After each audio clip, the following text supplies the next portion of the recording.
Once upon a time, two friends joined forces to bring you the best in horror entertainment. Brian from the north, Tim from the south, each bringing their own unique perspective to the horror community.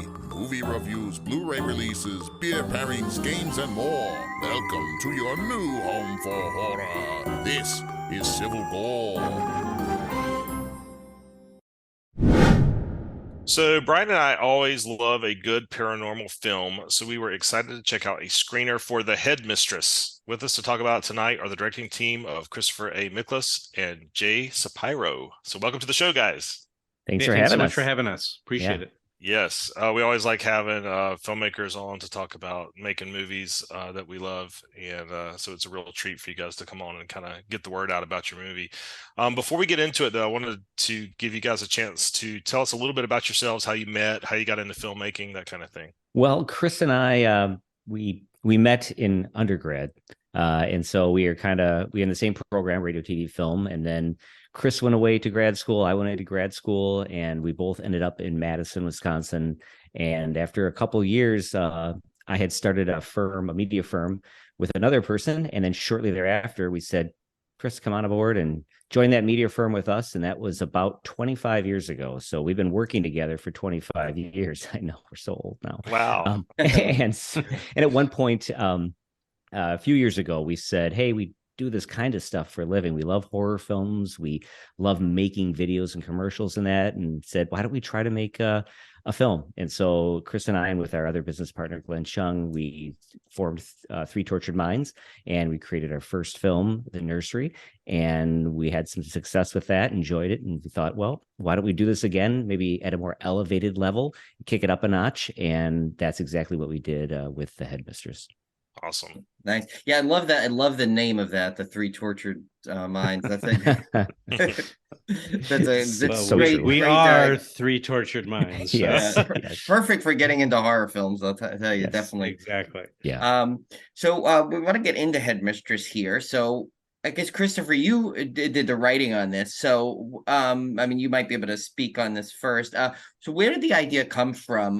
Were there any specific incidents that may have inspired the story or anything? I mean, I know you went from the nursery to the headmistress, so I don't know if there's some kind of school thing going on there. Yes, I'm childhood very traumatized by my education, clearly. Yeah. Actually, the idea behind the Headmistress was entirely location based, actually, because and I usually have Jay tell the story, but since you addressed it to me, I'll start it and he can jump in. But we had been pursuing a different movie that we were deep into pre-production on. We had several versions of the script. We had found financing, and we were ready to make a different movie. And the executive producers on that movie, who were our financiers, they're called Dusty Horse Productions. They called up Jay one day. He's a buddy with one of them. And they said, hey, I know we're about to make this movie, but I just purchased this decommissioned nunnery that abuts my property on this ritzy neighborhood on a kind of isolated lake in Oconomowoc, Wisconsin. I just purchased the property. The nuns have all left, and we're going to knock it down in the fall. This was back in 2019. And he said, "What, Jay? Why don't you come out and take a look at it and see if maybe you want to do something here? Maybe we should pivot because it's such a cool location." And Jay, you went out before I did and looked at the property, and you immediately fell in love. Yeah, absolutely. It's this big sprawling manor with almost 24 bedrooms, a chapel inside, these huge kitchens, it's an amazing space. It used to be an inn. It has this weird wallpaper. Alcoves that just would be great for different kinds of interesting shots. And so looking at it, thought this would be ideal. And then talked to Chris and had him come out, and we just kind of fell in love with the place. But I'll hand it back to Chris, because we came up with this concept for the Headmistress based upon the location. But then Chris, in short order, had to put together the script because, as he said, we had a short timeline where we had to come up with the concept, come up with the script, find the cast, shoot it, then tear the dang thing down. And there's no chance for reshoots, so you better get it right the first time. So Chris really had to put together a script in pretty short order, I would say. Yeah, and Jay and Glenn and I, kicked around concepts. We all kind of pitched each other concepts. I think, obviously having this location, it had to be something where, people go to some isolated location. I had been fooling around previously with another script idea that revolved around Native American boarding schools. They have this horrible history of Indian boarding schools from the last century. So many of them were they're like re-education camps basically, and so we decided not to go down that road because that would take some a little more walking gingerly on some of the cultural stuff with that. But we kind of took the idea of this something that was once a boarding school and abuse took place, and we kind of built the legend of the headmistress from that, and then the movie just kind of evolved from there. I was gonna say, yeah, I really like that the legend with that, the lore that you put in there, because it's always, whenever you do, especially something supernatural like that, I think that's where the meat of the story will come from, is whatever that lore is. And I think that's fantastic. And I feel like I have to say this, especially because of people that know our podcast know, if I miss this chance to say this, they'll never forgive me. But when you got that house and you cleared it out to do the thing, you made sure that there were none left, right? Because there's nuns. See what I got to put up with, guys. Yeah, he's got to put up, and we try to, hopefully you didn't make a habit out of you got to get the rim shots. Yeah, the interview's over. Yeah, that's it. Then now I'm clear. I'm good for the rest of the episode. I got my puns out. We're good. No, seriously, I did love the legend thing. True story. Yeah. After I watched the movie, I went Googled and was looking up the headmistress because I thought it was a real, that must be something I haven't heard of before. That sounds like a cool ghost story, because you hear all these little legends and stuff from all these different states, and it's like, maybe it's a Wisconsin thing. I don't know. Yeah. I don't know anything about it. So I actually looked back and I was like, maybe he made all this stuff up. So. But yeah, good job on that. I like those. I like those kind of legends. Kind of shifting gears a little bit. I'm always interested in co-directing. How did you guys split the process of directing? When you're kind of doing a co-director, I'm always interested in how people kind of split duties and that kind of thing. Well, Chris and I have been, like we said, not only knew each other in college and worked together, we've been just best friends for such a long time. We finish each other's sandwiches. Oh, right. Sentences. Yes. right. And so we really do share a brain. I mean, we've worked together on countless projects. We're always together. So we really partner well when it comes to co-directing. We know what the other one wants to do, and we don't really have these differences that would just frustrate, confuse crew and cast, where I would whisper in one ear, make sure you approach it this way, and then Chris says, no, do it this way, and then it frustrates them. And Chris can probably address this as well, but I would say that more or less I took more of the side of the production side of things and the camera side and technical side, and Chris probably had a little heavier hand in working with the actors in that, and we overlapped quite a bit. If Chris said no, I think the camera should definitely do this, then that's what it would happen. And if I said to Chris, no, I think she should approach the scene this way, then we would work through that as well. So we really did work hand in hand with each other in a really seamless fashion. I think we proved that not only with all of our projects with our company, but with our first film, and thought, okay, this worked really well. We had no problem saying, let's just do this again with our second film. Yeah, I disagree. Once again, okay. Jay is totally misinterpreting. We are always on the separate pages. Yeah, no, that's absolutely right. Jay is actually he's been, as long as we've been working together, he's more the production guru. I tend to be the script writer, work on the character stuff. But when it comes time to be on set and we call action, we share a brain. No matter what's happening on camera, we'll be standing behind the camera, we'll glance at each other, and we'll both know exactly what went wrong or what needs to be adjusted.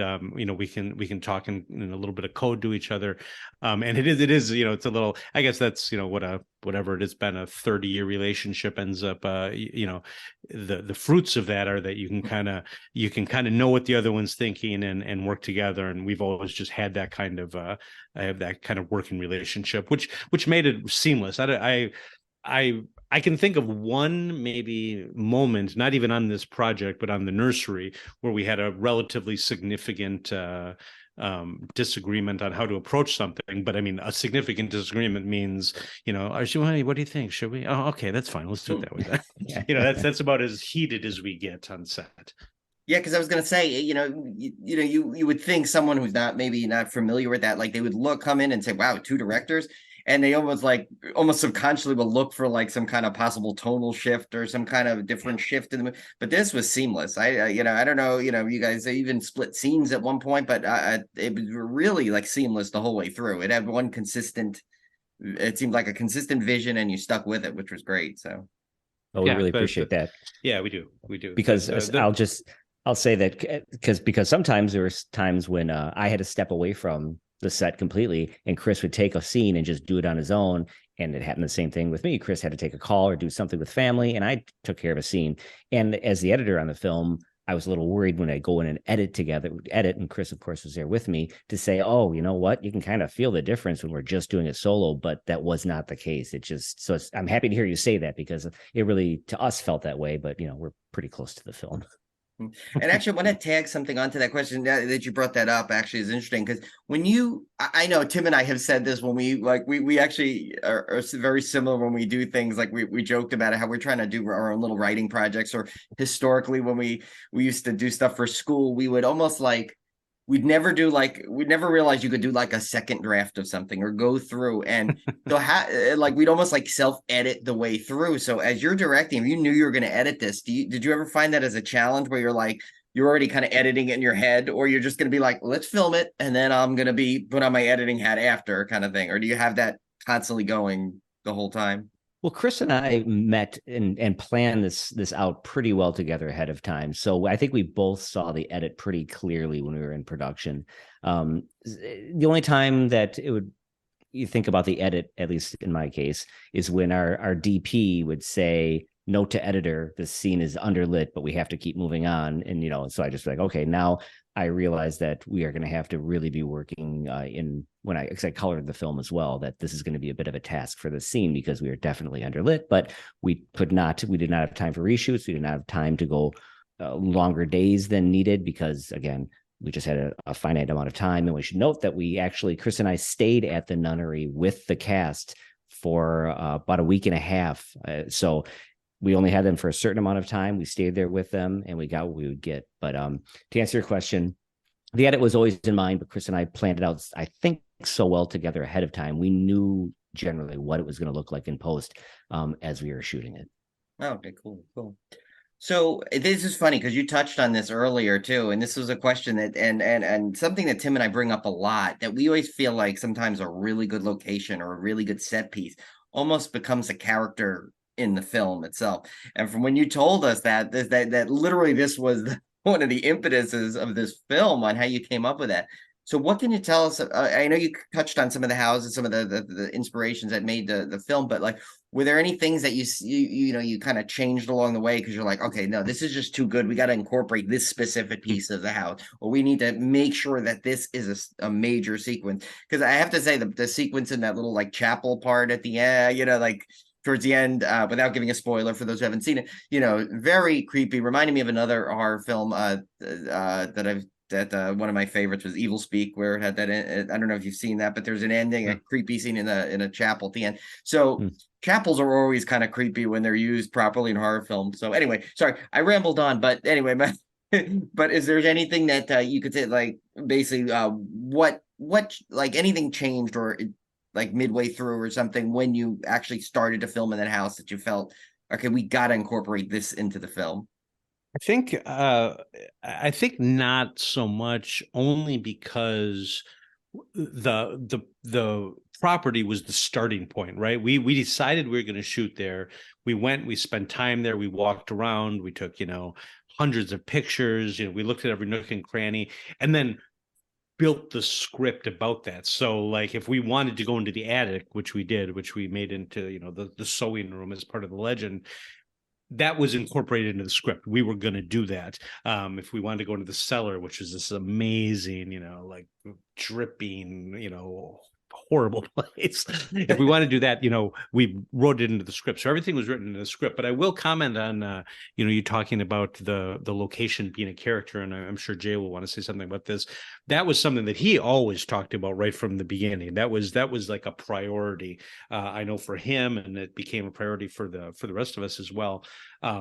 That in the same way that, like, say, we're fans of like the movie The House on Haunted Hill, the same way that building becomes a character in that movie, or the Psycho House becomes a character in that movie, not to aggrandize what we're doing here, but in the same way that those locations were characters, we wanted to make our location a character as well. And so that was a priority right from the beginning. Once we saw the place, Jay was like, this place is going to be, one of the stars of the film. And I'll let you jump on that.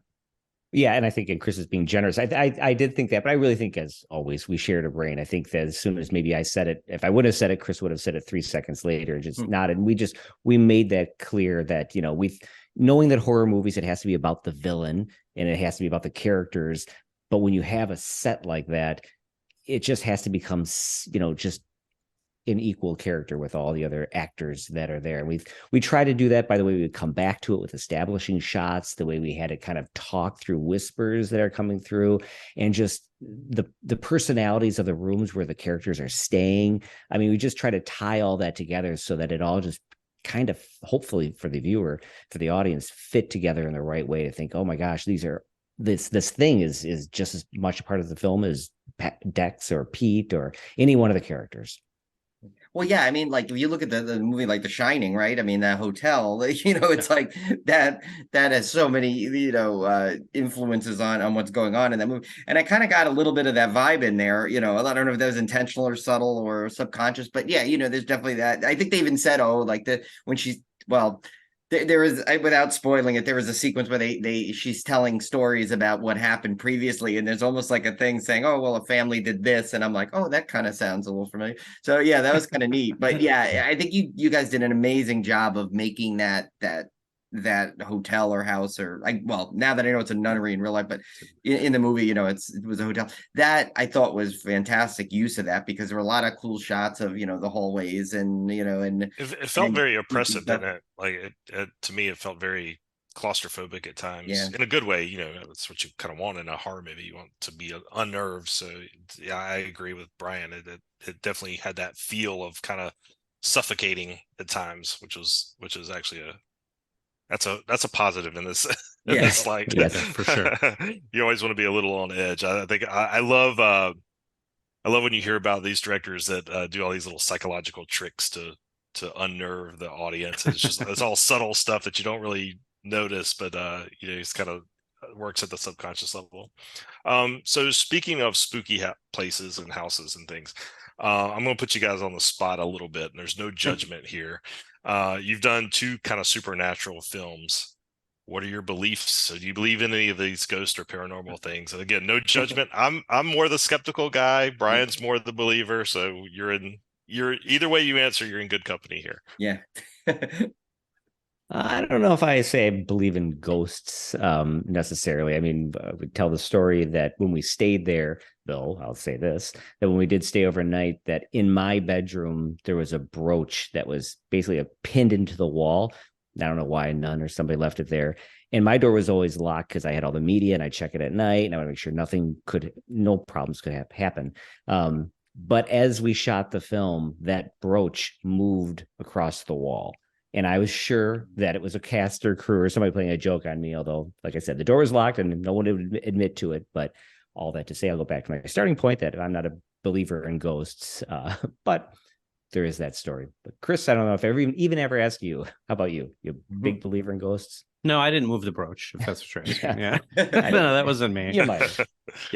Yeah.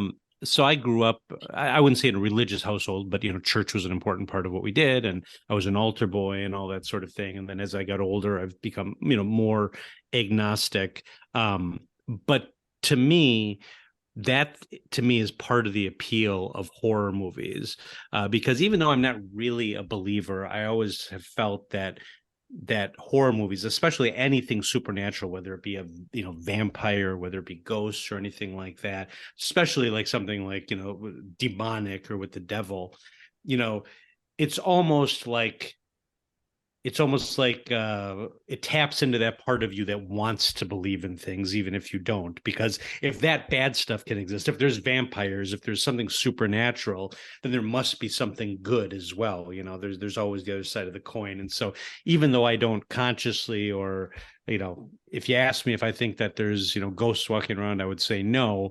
But when I press play to when I press stop, I believe it wholeheartedly, because I just kind of, you let yourself believe those things, and that's what makes it. In the same way, you're standing there with Michael Myers behind you. For me, that was a seminal horror movie for me. That was an imprinting horror movie on me, and I go see it every time it's in the theaters. And every time I see it on the big screen, or I don't really watch it at home, but when I go see it on the big screen, I am uncomfortable walking to my car, because I know he's not there, but there's something in me that believes that he's in my back seat. I don't leave that movie without looking in my back seat, and checking to see if there's the fog on the window, when I get into the car, because that's part of horror, is believing this stuff, even for just a couple hours. Yeah. And it's funny because Tim says, he's the skeptic, yet he's actually had way more incidents than I have. Like he was stayed at one of those hotels with the haunted room and that's very cool. Yeah, we stayed at one of our good friends of the podcast that's been on a few times. He was the guy that was with me, and we stayed at a haunted inn. It's the Martha Washington Inn. It's in Abingdon, West Virginia, and supposedly haunted by Civil War era type ghosts. And there's a certain room, and I can't remember the exact room number, that supposedly is the most haunted. So of course we requested that one. And it was interesting because the hotel, even the guy that was taking our bags up, when we told him what room we were staying in, he said, "You guys are crazy. I would never stay in that room." And so like even they all, like everybody in the employees all totally believed in this thing, or at least they pretended they believed in it for us. I don't know. Right. And we did have some weird things happen, like electronically. We had a camera that didn't work right. We had a laptop that didn't work right. That nothing like overtly supernatural, but we did have a few little quirky things. It was a good trip. But yeah, that's my only haunted ghost experience. But I love that stuff. Even though I'm a skeptic, I watch all the ghost hunter shows. I grew up reading ghost stories. I love all, because like you said, there's a part of you that wants to believe, like Fox Mulder. I want to. But anyway. Yeah, we have our own podcast called Indie Horror Rising, and we had a guest on, a couple years ago, who did an online ghost hunting show. And when we booked him, I was just like, oh my God, I can't believe we gotta it's like we gotta sit and watch this thing where it's all gonna be clearly made up, and and it was really, the show wasn't like that. It was very straightforward. And when we had his name is Jason Hewlett on the show, he was just very like upfront. He was, hey, I'm a skeptic. I go into this stuff really not believing anything's going to happen. And then, when something does kind of happen that you can't explain, it's really extraordinary. And so their show was very much like, this is probably BS, but wait a second, I think there was a voice on that tape that said, kill them. It did sure sound like that, So, I'm totally the same way, you're just kind of skeptical, but then you just sometimes can't explain stuff. Yeah, well, I currently, right now, I'm living in Amityville on Long Island. So, and Long Island itself has plenty of history, but like, you go by that, the house, so many people have debunked that anything supernatural at the house. You go by it. I took Tim by it when he came to visit once. There's no, creepiness, really about the house at all, if you go by it. But like, down other parts of Long Island, there's plenty of supernatural lore. Like, it was my, and growing up here as I did, I know all about, my wife's from California. So when she came here she took our dog to this nature preserve, which is right through one of the most supposedly haunted areas of Long Island. And I told her, I said, please just don't come back with anything, like, possessed dog or anything. Yeah. Most of it's but I'll tell you, the funny thing was when she did, she went through the preserve, just fine, came back. Next morning, though, I go to make a cup of coffee in our coffee machine. There's a dead fly in there, and I said, "Aha! See, you had to go to that. You had to go to that It's little a area, sign. and look what happened." That But, perfectly healthy fly is now dead because of you. Yeah. You did this. You did this. So here's kind of a fun question. After we gave you, now we put you on the spot here. It's kind of on the spot again, but this is kind of more of a fun question here. So, and look, we know movies are incredibly tough to make in terms of budget, in terms of, in your case, you had limited time. But so it's a question we kind of like to ask every now and then. So if you had an unlimited set of resources, budget, cast, setting, time, and everything, what kind of film would you guys make? No, no Wow, restrictions that's- whatsoever, yeah. basically. What No imagination can go restrictions. off the charts here. Huh. Jay, go for it. Okay. I don't know if Chris will answer the same way, but I think that we would put some serious time into writing a solid horror comedy. If we had unlimited resources and time, we'd find the best cast we could, because you need a fantastic cast to pull that off. And a time we would need to write something that really played well. But we like the idea of horror comedy, but it's really difficult, and you need some money typically behind it to make that work. And so I think if somebody gave us a pile of cash and said, do what you want, however you want, and here's access to some, wonderful talent, I probably would nudge Chris in that direction. Yeah, I know. I agree completely. I grew up on that. That was my gateway to horror. Was like the early classic horror comedies like Abbott and Costello Meet Frankenstein, or the Bob Hope's Ghost Breakers, kind of movies. I loved those, scares and laughs, next to each other. And so that's always been something that I've been very interested in, and Jay and I have talked about quite a bit. But I mean, you can do it on the cheap, but you got to kind of catch lightning in a bottle, I think. Whereas if you have some resources, you can find a cast that's talented comic actors, and you can do it better. So I have no aspirations. I think the standard answer, right, would be something like, oh well, I want to do a Star Wars franchise movie or one of the Marvel movies or something like that. If you give me anything, but I have no interest in that sort of movie, no aspirations in that direction. That's want to make good solid movies that entertain people, and I think that's where our sweet spot is. Nice. Yeah, with Tim and I always have this kind of rule. We always try to, because we've done some horror comedies on the podcast we featured, and we always like to find that one that has the balance. Like, those are the ones that you don't want to go too over the top one way and drop the other. We found, I mean, there's a lot that just don't hit right because they can't get that balance. So yeah, you probably would need the time, you'd need the right thing to really make it hit. So what do you think? What do you think is the sweet spot for those movies? Like, if you had to, I'm going to put you guys on the spot. What do you when you do these? For me, the best horror comedies to me don't skimp on the horror. I like horror comedies that play the horror straight and really go for it, because I feel like if you hold back on the horror, then you're just making a comedy. Right.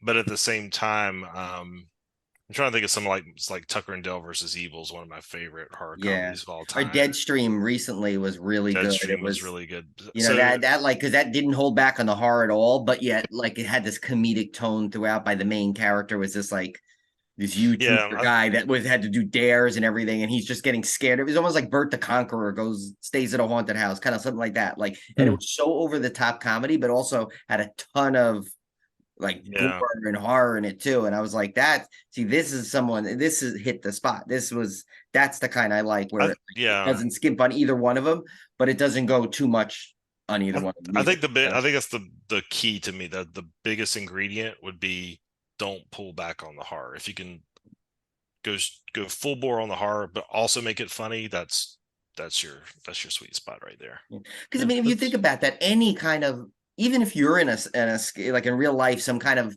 tense or scary situation, there's always going to be one person that is capable of being able to lighten up the mood, give that joke, make the snide comment. And even the horror movies that aren't trying to be a comedy have that kind of line that'll come in, or a character that'll come in to lessen that. So it's like, it pretty much it's there to do. It's not, I think just people, when they go to make some movies, sometimes they seem to forget that it could be happen organically if you just do it right, and don't make the horror and then add the comedy with it, so that way you get the mix. But I tend to be the wisecracker for sure. But when Tim and I are together, go all Our I poor feel bad wives. for everybody oh my else. God. Yeah, I don't know how they put up with this. yeah, we it's pun central. It's bad.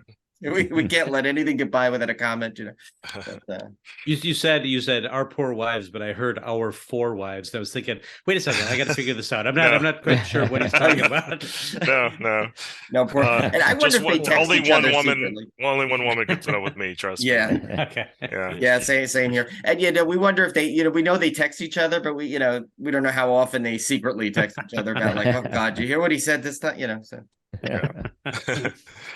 Well, guys, before we tell our listeners about how they can find this movie, I wanted to give you a chance to speak about any upcoming projects you may have in the works or anything that you're kind of working on that you could talk about. If you don't have anything to talk about, that's fine too. I know sometimes there's secrets to be kept. We don't have an upcoming film project right now, but at the risk, you go ahead and edit this out if you want. But I will mention, we do have, as I mentioned before, a podcast called Indie Horror Rising, where we do similar to what you guys are doing here. We talk to filmmakers, indie filmmakers with new movies coming out, and we've actually, and I don't know, maybe you guys find the same thing. We have it's a good podcast. We have good listenership, but just the process of meeting other filmmakers and other people who are in this space has been just a phenomenal thing for us, because you just get so many different perspectives. It's great to hear people who go through the same things that you're going through, and the same challenges, and it's been a great community for us to build and to be able to talk to folks and have if we have to, when we were trying to find a composer, we were reaching out to those folks. We needed a FX person, we were reaching out to those folks. So I will plug our podcast, Indie Horror Rising, which is supposed to be weekly, but it has not been very much lately because we've been spending so much time promoting the Headmistress. But we're hoping to get back to it on a regular basis in the next several weeks. No, we'll absolutely leave that in yeah. because we love promoting other podcasts. We're always sharing other podcasts and stuff that we become aware of that we like. There's some that we listen to regularly that we share all the time that our regular listeners would know. So we'll definitely even put that in the show notes for you. So appreciate that. Great. Yeah, no, and well, like you said, we said, like at the top of the show too, we just enjoy meeting filmmakers. And we're definitely a big indie filmmaker fans ourselves, because we know that really takes, you really need that labor of love to get through an indie project. And we've had different directors on, different writers and for indie projects, from one where, and it's funny, I mentioned this a lot, but there was one director we had on where she was she was directing her film, she was starring in it, she wrote it, she even made food for the she was the caterer. Yeah. Literally wearing every hat you can know to get this film out. And so, just things like that, we love to hear stories. We're trying to be really big champions for indie film, because that's really where a lot of the work done. Not to say that they don't work hard on the big budget film, but we know with the indie films, it's like there's just this extra something that needs to go into it, and we love to see it. We love to see the passion, and when people talk about it, like like yourselves, I could see your faces light up when you're talking about the certain things that you guys did, and to us, that's one of our favorite things about the podcast, just the people we meet through that, to hear these stories, because otherwise, how would we know? You don't always know if there's not this kind of vessel like these, like podcasts or something, to get it out there. Yeah, for sure, absolutely, yeah. So I guess finally, to wrap this up though, where can our listeners find this film? Because we want to definitely make sure they get to check this out now that we've been whetting their appetites for it with all this cool stuff. So, well, I will plug a little bit. For most listeners, because I'm sure you have listeners all over the place. It's currently available on video on demand, pay-per-view, so you can rent or buy it on places like Vudu, Amazon Prime, iTunes, anywhere you rent or buy movies, you can get it. You can also get I think the DVD is now available. I should probably confirm that, but I think the DVD is now available from our distributor's website, Indican Pictures. You can order a copy of the DVD. Yeah. or Blu-ray. Is it going to be Blu-ray too? I should know this stuff. I probably should have I checked hope this so, stuff out because, before we came on the podcast. It's packed away because we're moving, but Tim will tell you we have what I call the monolith, which is my wall of Blu-rays, which is now empty because we're packing, we're moving temporarily for a couple of months, and then so like that had to come down. That was pretty sad, but yeah, That is sad. Like I will definitely be purchasing this Blu-ray, hopefully. If not, I still will get the DVD for the collection though, because very cool. Yeah. But I do want to also just say we've been really thrilled because we have had some theatrical play, which has been really cool. Oh, nice, outside of the festival circuit. So when the film opened in early March, we were in Cinelounge theaters in LA and San Francisco for a week.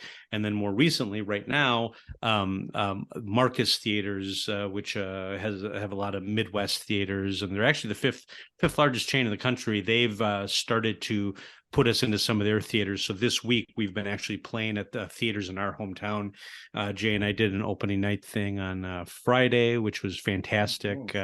We had packed theaters at both the locations where we were playing, and then we've been back every night this week so far to greet patrons and say hello and stuff like that in the theaters. And we're talking to them about picking up more theaters in their chain as we go forward. So we're really excited about being able to have some theatrical footprint, which we didn't get on our first film, The Nursery. And even though it's small, it's a big step for us, and it's really cool to see your movie like in a commercial theater, with a paying audience that you didn't bring in. Like you almost, that was, we were joking, the other night, we had a pretty good turnout after opening night, and Jay was like, "You think we should ask them why they're here? Like what possibly drew them to our movie? Without advertising and all that kind of stuff." So it's pretty cool, and we're really grateful to Marcus and to Cinelounge and our distributor for making all this happen. Nice. Yeah, it was funny. All I could think of was when you said, "Oh yeah, you guys probably have listeners all around the world." I'm thinking of that email we got that said we're like 133rd podcast. Where's it in Serbia? Croatia. Croatia, yeah. We're 133rd in Croatia. Yeah. I was like, how so many we thought we were podcasts gonna are make in shirts Croatia? of that, that's right. something we're proud of. And then of course, like our wisecracking friends. So how many podcasts are in there? 133. So, Yeah. It's funny. We got that exact same email, but it was Saudi Arabia. Yeah. It was Saudi Arabia, and I thought, well, we should start like pitching projects, and we got listeners in Saudi Arabia. I'll tell you what, let's team up. You guys will take Saudi Arabia. We'll take Croatia, and then we'll mix and cross over, and then we've got two countries right there. We've captured two markets. There We you can't go. lose. There we go. We cannot lose. Those are too hard to get into markets. Yeah, Absolutely. exactly. Well, thank you guys so much for coming on. I guess, you guys know, you got a podcast where you do the same thing. When you get to talk to filmmakers, it's just, you learn something new every time. I love doing these interviews, especially for being able to watch a film and then speak to the people that made the film the same day is really, really cool. It's one of the big benefits of this podcast that have come out of this is, and us not being filmmakers, we don't have that. That connection. So to us, it was, we were just horror movie fans. Getting to talk to filmmakers was just like a complete treasure that this podcast produced for us. So, thank you guys so much for coming on, and please let us know if you have any other upcoming projects. You're welcome on anytime. We'll be glad to promote it. Like we said, we love promoting indie film, and we'd be happy to feature anything else you guys are working on. Yes, No, we'll we get your appreciate film that. mentioned in all of Croatia, I promise. No, thanks so much. We do appreciate that. Yeah, we do. And it was great talking with you guys.